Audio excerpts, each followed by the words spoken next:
There are wounds people speak about openly. And then there is shame. The wound people hide, even from themselves. Because shame does not merely say, I made a mistake. Shame says, there is something wrong with me. And according to Carl Jung, this is one of the most psychologically destructive beliefs a human being can carry. Because shame attacks identity itself. It buries itself deep inside the psyche and quietly begins shaping relationships, confidence, self-worth, emotional expression, intimacy, ambition, the ability to feel deserving of love. Many people do not even realize how much of their personality has been built around avoiding shame. Perfectionism, people-pleasing, emotional suppression, overachievement, isolation. These behaviors often emerge from the same hidden fear.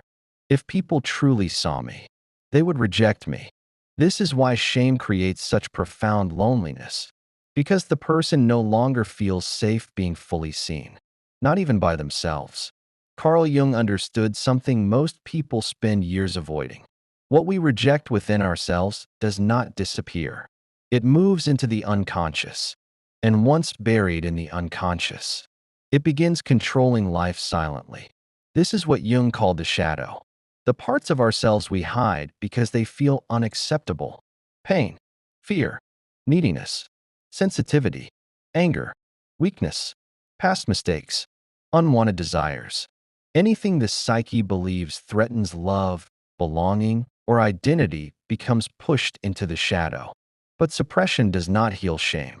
It deepens it, because now the individual must constantly divide themselves internally.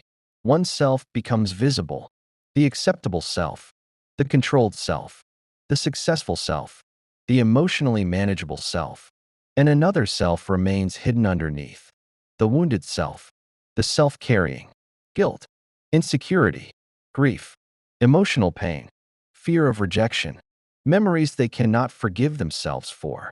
And the longer this hidden self remains buried, the heavier shame becomes psychologically, because shame thrives in secrecy. It survives through silence. Many people spend their entire lives trying to outrun shame instead of understanding it. They chase achievement, validation, status, relationships, hoping something external will finally make them feel worthy internally.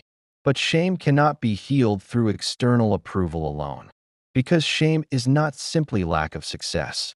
It is disconnection from the self.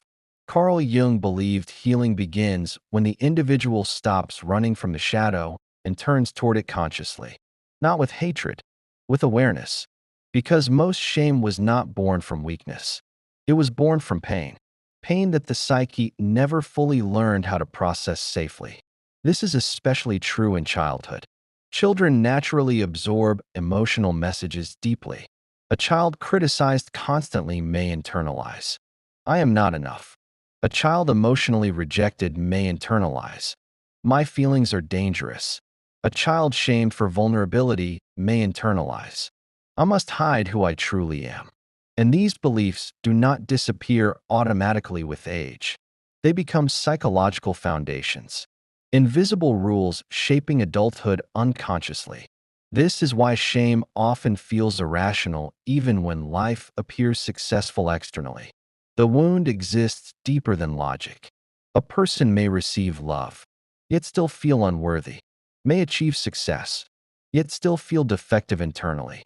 Because shame is emotional, not intellectual, and the mind cannot simply think itself out of emotional conditioning. Carl Jung understood that the unconscious mind speaks through emotion, symbolism, and inner experience, not rational argument alone. This is why shame often feels so difficult to explain. People carrying deep shame frequently become experts at hiding it. Some become hypercompetent. Some become emotionally distant. Some become excessively agreeable. Others disappear into isolation entirely. But underneath these adaptations often lives the same hidden terror, the fear of being truly seen. Because shame convinces the individual, if others discover the real me, I will lose love. And this fear changes the way people exist socially. They filter themselves constantly. monitor themselves constantly, perform acceptable versions of themselves constantly. Eventually, many lose touch with who they actually are beneath the performance. This is why shame creates exhaustion. The psyche was never meant to remain divided against itself permanently. And Jung believed that whatever remains rejected internally eventually seeks expression somehow. Sometimes through anxiety, sometimes through depression, sometimes through self-sabotage, sometimes through addiction, sometimes through emotional numbness. Because the soul wants wholeness, not perfection. Wholeness means integrating the rejected parts of the self consciously instead of endlessly hiding them. And this is where healing shame becomes terrifying for many people. Because letting go of shame requires vulnerability, not performative vulnerability, real vulnerability. The willingness to see yourself honestly without immediately turning away. To acknowledge the pain, the fear, the mistakes, the wounded parts, without reducing your entire identity to them. And this is difficult because shame teaches people to confuse wounds with identity. Instead of, I experienced pain, the person believes, I am broken. Instead of, I made mistakes, they believe, I am the mistake. Carl Jung believed psychological transformation begins the moment individuals stop identifying completely with the wounded narratives created by the unconscious. Because you are not only your pain, not only your past, not only your failures, not only the things you regret, but shame narrows identity until people can see nothing else. And over time, this becomes a prison of self-perception. The person stops allowing themselves intimacy, joy, authenticity, emotional openness, self-expression, because internally they believe they must first become acceptable before deserving love or peace. But the tragedy is this: shame never truly disappears through perfection. Because the goalpost keeps moving, the person becomes more successful, but still feels defective, more attractive, but still feels unworthy, more accomplished, but still fears exposure internally. Because shame cannot be healed through performance, only through conscious acceptance of the self that was once rejected. And that journey is one of the hardest psychological battles a human being can face. And perhaps the most painful part of shame is how invisible it becomes. Many people carrying deep shame appear completely functional externally. They smile, work, achieve, maintain relationships, but internally, they are fighting a constant war against themselves. Because shame changes the way a person experiences their own existence. It creates an inner voice that quietly says, you are not enough. You are too damaged. If people knew the truth, they would leave. You must hide certain parts of yourself to deserve love. And over time, that voice becomes normalized. The person no longer recognizes shame as a wound. They mistake it for identity. Carl Jung understood this deeply. He believed the unconscious mind shapes behavior far more than most people realize. And shame buried in the unconscious influences nearly everything: attraction, self-worth, emotional boundaries, confidence, relationships, success, even the ability to receive love. Because people rarely allow themselves to receive what they unconsciously believe they do not deserve. This is why shame often creates self-sabotage. Not consciously, unconsciously. A person may desire intimacy, but push people away emotionally when closeness becomes real. May desire success, but procrastinate or fear visibility. May crave love, but choose relationships that reinforce their wounds instead of healing them. Because shame seeks familiarity, the unconscious often recreates emotional environments that feel psychologically known, even painful ones. Carl Jung believed unresolved wounds repeat themselves until they are consciously understood. And shame is one of the deepest repeating wounds of all. Because shame distorts self-perception itself. The person no longer sees themselves clearly. They see themselves through the lens of rejection, through the lens of past pain, through the lens of emotional conditioning created years earlier. And this creates profound internal fragmentation. One part of the self longs for connection, Another part fears exposure completely. One part desires authenticity. Another part says, if people see the real me, I will lose love. This inner conflict exhausts the psyche because the person is constantly switching between longing for closeness, hiding from closeness, wanting acceptance, fearing acceptance, craving visibility, fearing visibility. And many people spend years trapped in this cycle without understanding why. Carl Jung believed healing begins the moment unconscious material becomes conscious, not removed immediately, seen clearly, because what remains unconscious controls life invisibly. But once brought into awareness, the individual can finally begin relating to it differently. This is why shame healing requires radical honesty, not public exposure. Inner honesty, the willingness to ask, what parts of myself do I believe are unacceptable? What emotions do I hide most? What memories still define my self-worth? When did I first begin believing I was not enough? These questions are uncomfortable because shame survives through avoidance. The psyche protects itself by staying distracted. Constant busyness, perfectionism, achievement, people-pleasing, emotional numbness.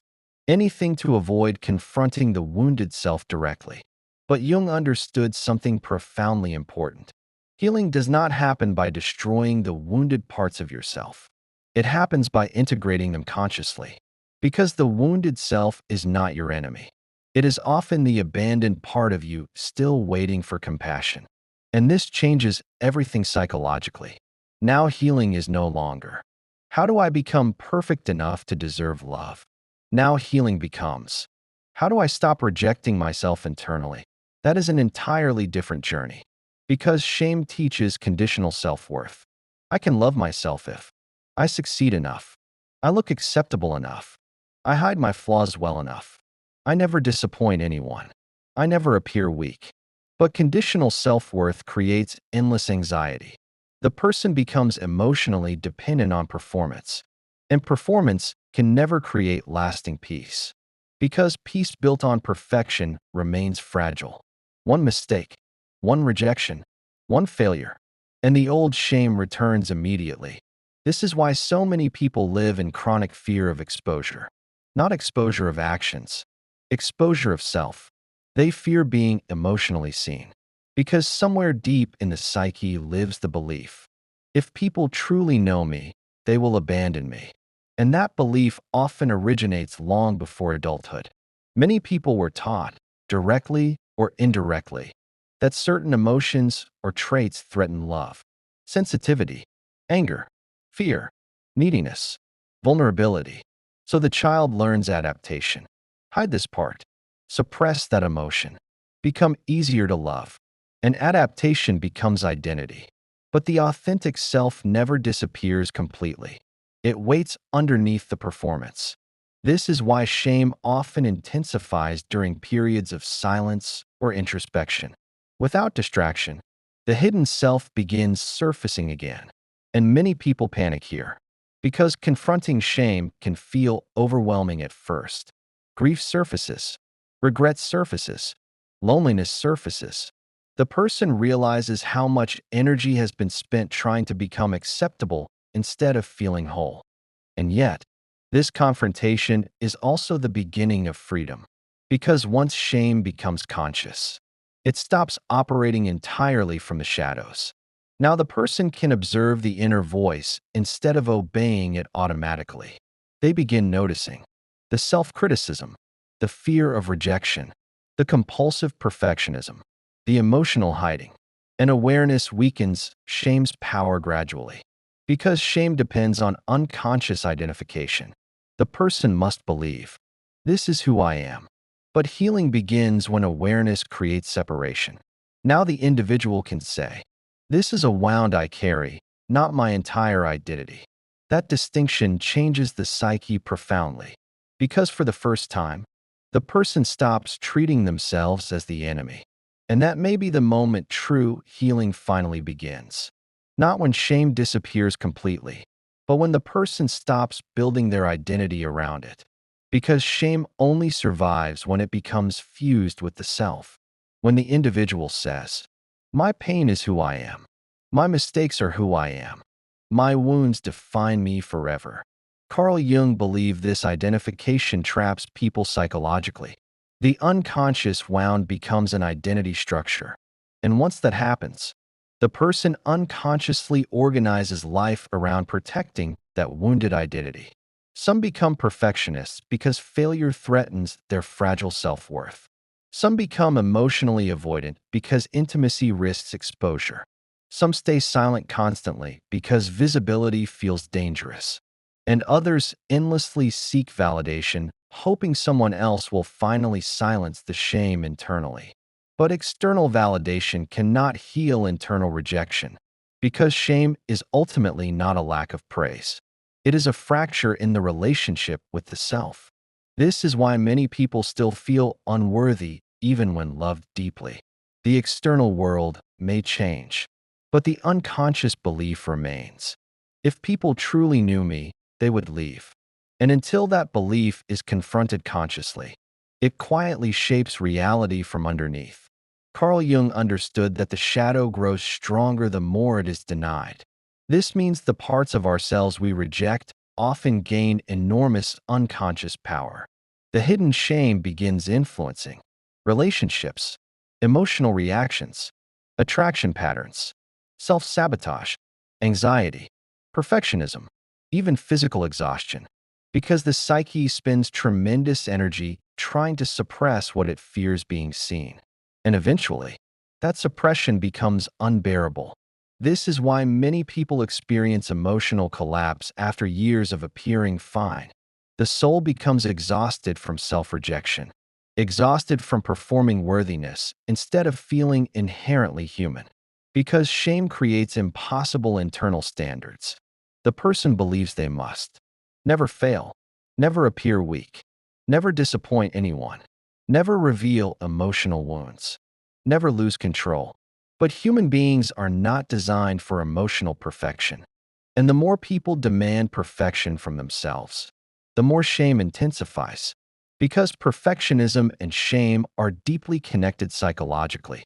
Perfectionism is often an attempt to avoid rejection. If I become flawless enough, maybe I will finally feel safe. But no human being can maintain perfection permanently. So eventually the person collapses back into self-criticism again, and the cycle repeats endlessly. Carl Jung believed healing requires integrating imperfection consciously instead of trying to eliminate it, because wholeness includes contradiction, strength and vulnerability, confidence and fear, wisdom and woundedness. The goal is not becoming flawless. The goal is becoming psychologically whole. And wholeness requires compassion toward the parts of yourself you once learned to hate. This is where many people struggle deeply, because shame teaches harshness, harsh self-judgment, harsh inner dialogue, harsh expectations. Many people speak to themselves internally in ways they would never speak to another human being.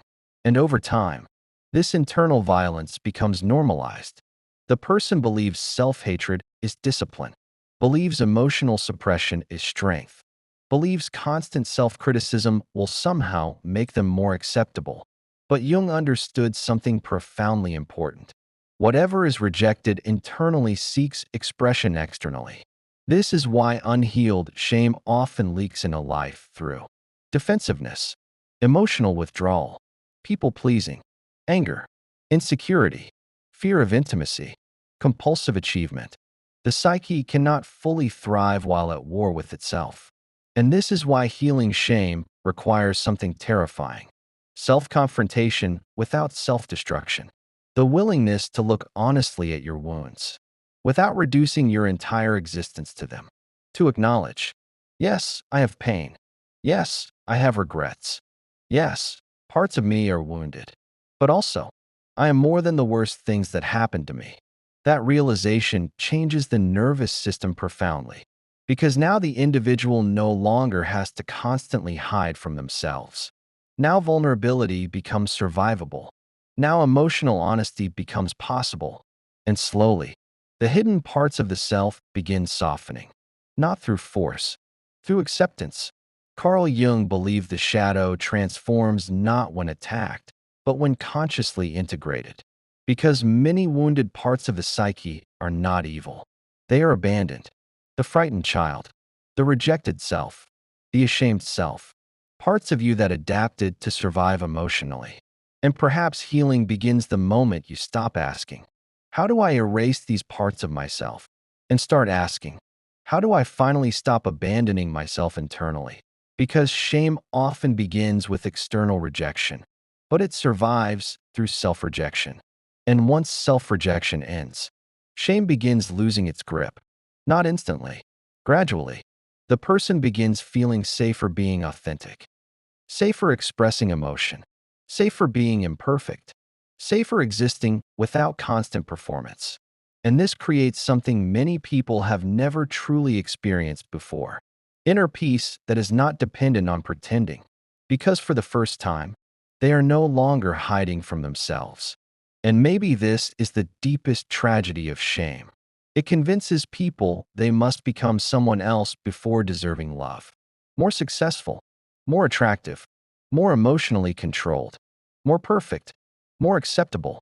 So people spend years trying to earn the right to exist peacefully, trying to become worthy enough to finally stop hating themselves internally. But according to Carl Jung, the parts of ourselves we reject do not disappear. They wait in the unconscious. And the more we reject them, the more power they gain over our lives. This is why shame creates such profound suffering, because the person becomes divided against themselves. One self tries to appear lovable externally. Another self hides in darkness, internally carrying fear, regret, grief, insecurity, loneliness, memories they cannot forgive themselves for. And eventually, the exhaustion becomes unbearable.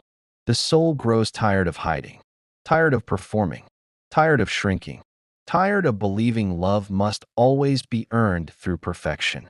Carl Jung believed healing begins when people stop running from the shadow and turn toward it consciously, not to glorify pain, to reclaim the self abandoned beneath it.